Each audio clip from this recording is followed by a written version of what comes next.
to his cause than going and do other things. He's a very firm in his thing.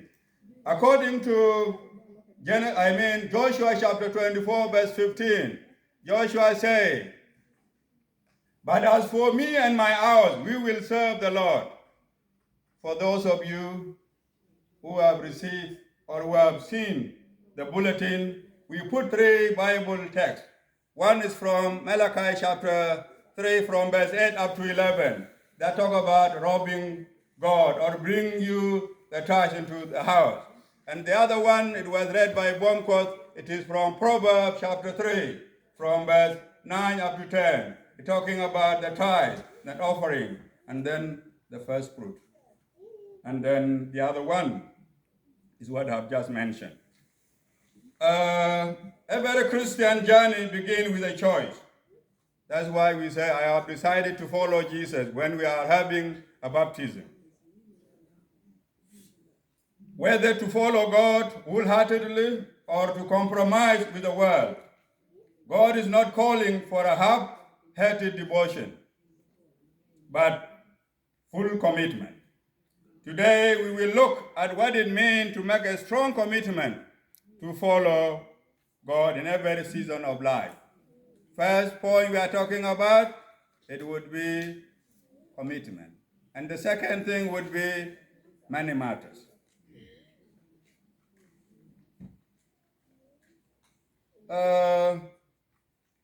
Let me give illustration. When a tree is planted deep, it can stand the big storm. And in the same way, when love, faith, root us strongly, when we have love and faith, it can root us strongly in God. A strong commitment to God grows when we keep our relationship with Him alive through prayer, Bible reading, and trusting Him.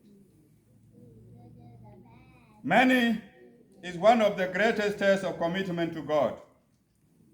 Jesus spoke about many, and He said, where your treasure is where your heart will also be.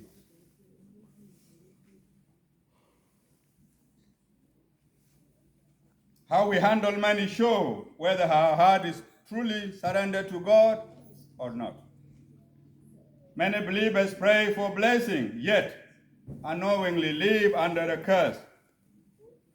Why? Because they neglect one of God's financial principles. Tana, okay, no need, you are there, you will help. Tithes and offering, God has attached a spiritual law to our giving. To obey is to walk in God's blessing, and to disobey is to imbibe curses, lack, struggle, and loss. God looked beyond the act of giving. He examined the heart behind it. Many give out of fear, pressure, or habit, but the true motive must be based on love, gratitude, and obedience. When our motive is pure, giving becomes an act of worship that releases blessings. According to Bible that I've already quoted, Malachi chapter 3, verse 8, I will give you the overview of it, and you can open it and you follow it through. It is emphasizing the emphasis that let us bring all the tithes into the storehouse to avoid God's curses and unlock incredible blessings, including opening the window of heaven and rebuking the devourers or the destroyers of our farm. This passage highlights that withholding tithes and offering is seen as robbing God, and as individual and national, and it has individual and communal consequences when we are doing this. And I think that was a concern of that person who is telling me, I believe our people need to know, otherwise, the way I observe, there would be a curse. If not, let them know it. Let them not say, call it a tithe, because I don't think even those who don't work, the tithe should not be $50. That person was very serious, was an appeal from his heart. Do people rob God? The storehouse, in short, it is a church. Our challenge today is to try what God says. Try me if I will not open the windows of heaven. Heavenly blessings can come to us. If they obey, God promised to open windows and pour out a blessing so abundant that there will be no room to keep them. Protection from the destroyers of our crops.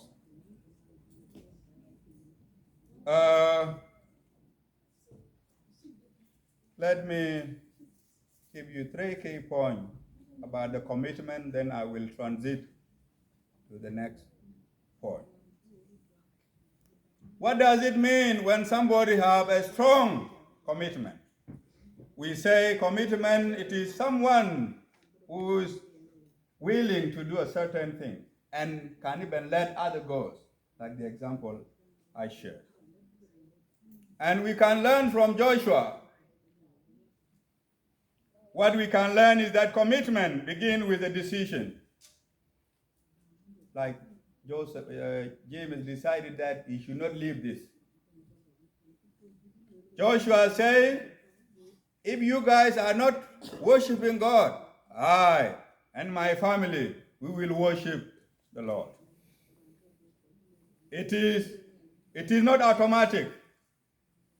It is a deliberate choice that you make. Like Ruth and her mother-in-law Naomi. Ruth was told, please go back, enjoy the gods, and enjoy the life and culture of your people. But she said, my mother-in-law, why do you entreat me to go back? I have decided to go to where you will be. Where you will go, I will go. Your people will be my people, and your God will be my God. True commitment begins with a personal decision. Like a marriage vow, when you have agreed that I will, you have to commit to it. Otherwise, if the relationship is not there, the marriage will fail. You have to know that following God requires the same seriousness. Ask yourself, have I chosen God as my only master, or I have a divided attention to the world? In terms of commitment. Mark this point. With a commitment, it begins with a decision. Point number 2 under commitment. Commitment requires obedience and sacrifice. I will give you a typical example from the Bible. Jesus said, if anyone come after me, let him or her deny herself and follow me. This is about sacrifice. Let him deny himself. Carry his cross and follow me. Following God means surrendering personal desires, ambitions, and sins. Abraham also was committed to sacrifice his only begotten son, or his only son Isaac. God told him, I need Isaac. And he was almost to the point of action of slaughtering him. That one, it is a commitment. And it is obedience. Commitment requires obedience and sacrifice. You obey without hesitation. As you know, soldiers, when they are told to go wherever they are, they will go. They follow the command. They don't question. Even we, the Christian, we should have that attitude to obey God fully and commit to his word, even when it is hard. A strong commitment is sustained by love and faith. Jesus told us, and Jesus talked to Peter 3 times, Peter, do you love me? Peter said yes. He asked him again, Peter, do you love me? Peter said yes. he asked him the third time, Peter, do you love me? Jesus asked him and he said yes. And according to the Bible, Peter was not happy because he was asked. Love for God is the fuel for lasting commitment. What Jesus was requiring is love. He said, if you love me, feed my sheep. If you love me, encourage your brothers. That's why he wrote the letters, first and the second letter. Paul also declared, he said, I have fought the good fight and I have finished the race. I have kept the faith. Love for God keep us faithful even when trials come. When we talk about commitment, know that we talk about promises, we talk about obedience, we talk about God is love, and we also talk about faith.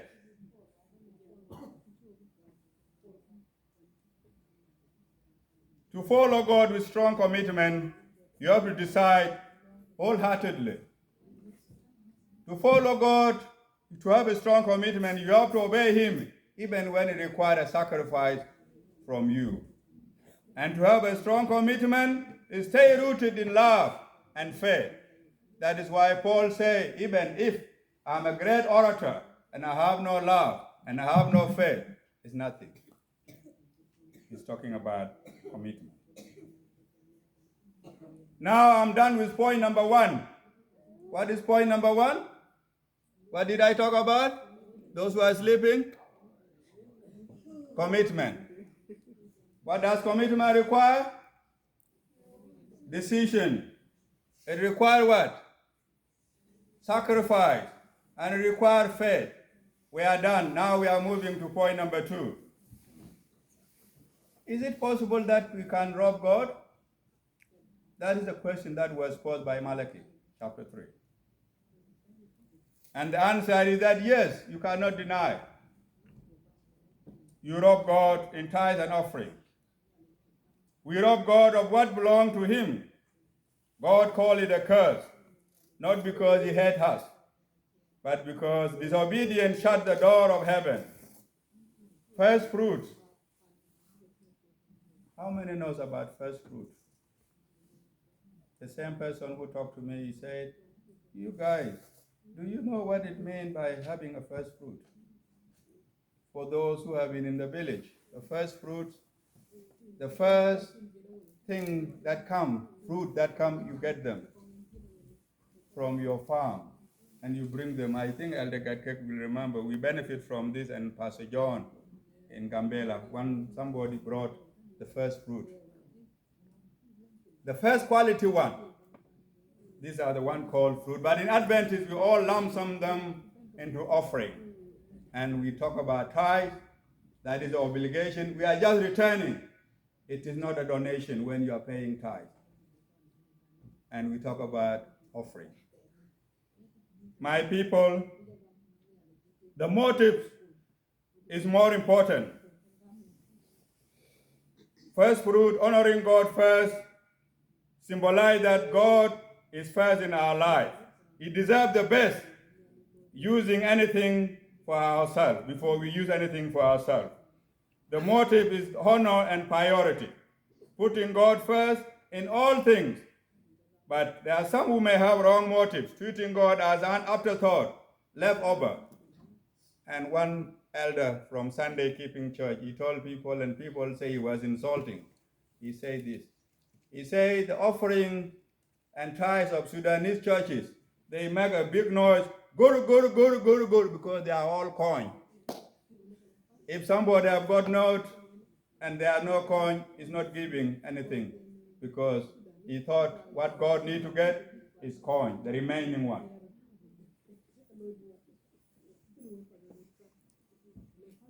From Christian Service, page 81 from Ellen G. White.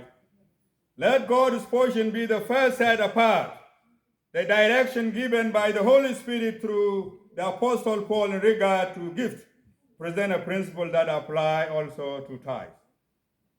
Giving tithes, acknowledging God's ownership. The tithes, the 10%, is not charity, is not God's portion. It is God's portion. A declaration that He owns everything. Withholding out of fear or lack is the wrong motives. Also from page 67, it says, the tithe is sacred, reserved by God for Himself. It is to be brought into His treasury by use, to be used to sustain the gospel laborers. My sisters and brothers, I know as Adventists, maybe you have that habit. You are committed to follow what God says, and you don't want to attract curse to you and your family, or to our church and to our community. Tithes and offering unlock God's blessing, and God promises to open the windows of heaven when we return the tithe faithfully. The tithes bring protection. God rebukes the devourers, the one that can destroy our crop. The offering bring increase. Our harvest is multiplied. Luke 6:38. Give, and it shall be given unto you with good measure, press it down, shake it together, and running over.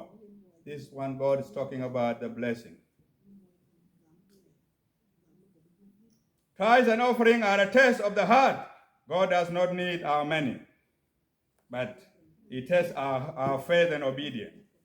The tithes proves our trust in God as a provider. The offerings provides our love for God.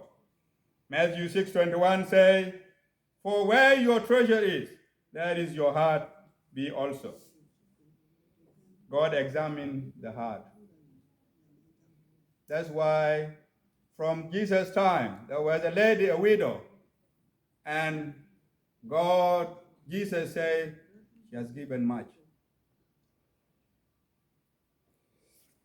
The heart, the motive matters more than the magnitude of the money you give.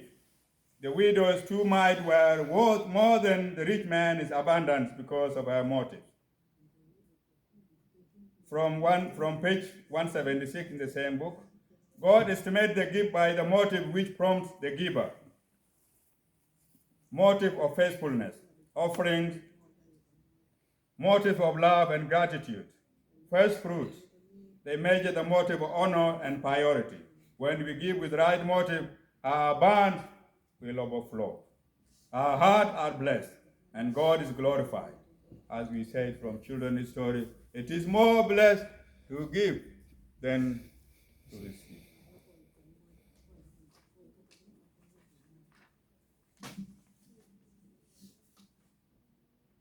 From Christ's Object Lesson by Ellen G. White from page 351, she said, money has great value because it can do great good in the hand of God's children. It is food for hungry. It is a drink for hungry. It is a thirst for those who are thirsty, and clothing for the naked. In Psalm 96, verse 8, it says, give unto the Lord the glory due unto His name. Bring an offering and come into His court. We should not be giving grudgingly. Sometimes there are people who knows.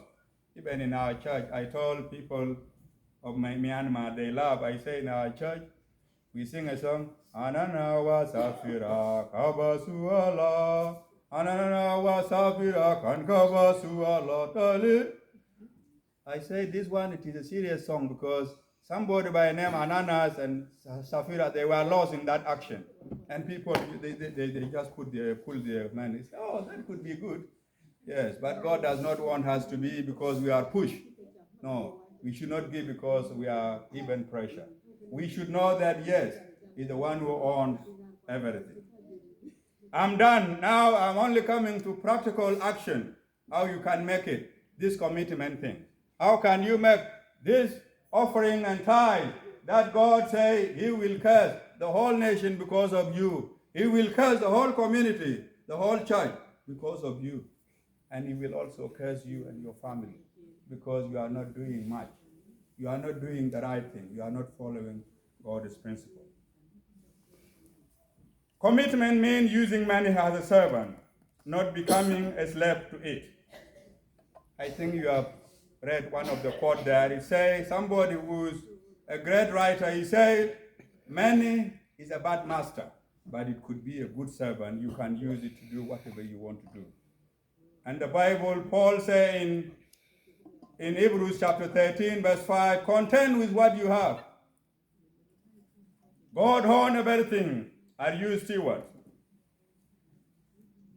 The earth is the Lord and everything in it, the world and everything. We are only caretakers of what God has given us. Commitment in many matters means acknowledging God's ownership and managing resources His way. Recommitment your money to God. That is my message. And say, Lord, how can I honor you with the money you have entrusted me? Always see God's guidance for financial decision. Follow what we put from there. In Adventist, they give tithes and offering envelope this week. So when somebody they put it there. Then they keep it there, put it silently before you disburse your offering. Faithfulness in tithes and offering and the first fruit, God commands us to bring the whole tithe. And from Counsel on Stewardship, page 67, it says, a faithful tithe is the Lord's portion. To withhold it, it is to rob God. The tithe is sacred, reserved by God for himself. Don't delay, don't spend it. It is belong to God. Give offering willingly and not by compulsion. Do not store up for yourself treasures on earth, but store up for heaven. And we even sing that one. When we all get to heaven, what the joy of rejoicing will it be? When we all see Jesus, we will sing and shout the victory. Yes, we need to get into our commitment so seriously. We need to get, as I conclude, brothers and sisters in Christ, our money reveals our commitment. That pastor who told me, he said, if you want to know how people know about the Sabbath attendance and the stewardship or offering tithes and offering, you would know that somebody has conquered his or her heart. A committed Christian does not serve money, but serve God with money. Should not be worshiping like what we have seen there. God desires his children to love in overflow, not in lack. The curse comes through disobedience, but the blessing flows through obedience. The church is ours.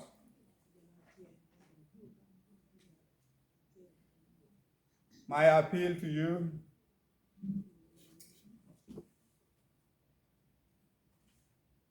will you boldly declare today, like what Joshua said, as for me and my family, we will serve the Lord. Will you commit to that today? Today, I appeal to you to check your motive of giving when you are giving. Do you give to impress others? Out of fear? Do you give out of fear? Or you are giving out of love? Decide to give cheerfully, faithfully, and with honor, because God first gave us his Son. Is because of out of love. Today, decide to honor with God with your tithes and offering. Choose blessing over curses, my friend, my brother in Christ. Open heavens and close doors that will be brought because of your disobedience. Trust him, and he will pour out blessing that will overflow into your life, into your family, and generation to come. It is my prayer that we will be committed. We will not be known as a church that is not committed to time. I don't want us to be known as a church that do not pay tithes accordingly. If somebody is in Sunderland, yes, they get about 500. That is a good lesson. You go there. There's a one question. You go, there's a one picture there. Then you will see that, and then I offer a prayer. Yes. Go next. Click it. Okay. The question is this. I don't want to delay us. Yes. Not a very bold, not a very Adventist, not a very Christian, know exactly what God needs. Let me use you, my daughter. She does not know how much is the tithe. She's pastor's daughter. We assume she may know how to tell her the 10%. The question we are posing there, go there, next. Next. Keep clicking. There's a picture of a question. Man of God. Okay. I should be patient. No, you will close it if you do that. Okay. It's like this. I remember it. There is 5,000 for someone who want to take the whole 5,000. And there's somebody who want to take 4,500. So which one would you like? Would you like the 5,000 that you don't want to give God anything without blessing? Or you prefer using 4,500 with God's abundant blessing? And how would you want to be known as a committed person for this church? May God work in our heart. And my prayer is that God will give us a pure heart, that we can be giving from our heart, from our love and gratitude faithfully. And we need to start honoring God with tithes and offering. Otherwise, the church will not stand without our financial commitment and without our spiritual commitment. As we say, commitment involves love, faith. May God bless you. If there's anything I have not said according to his will, may he forgive me and be blessed. Amen. I will pray after the song.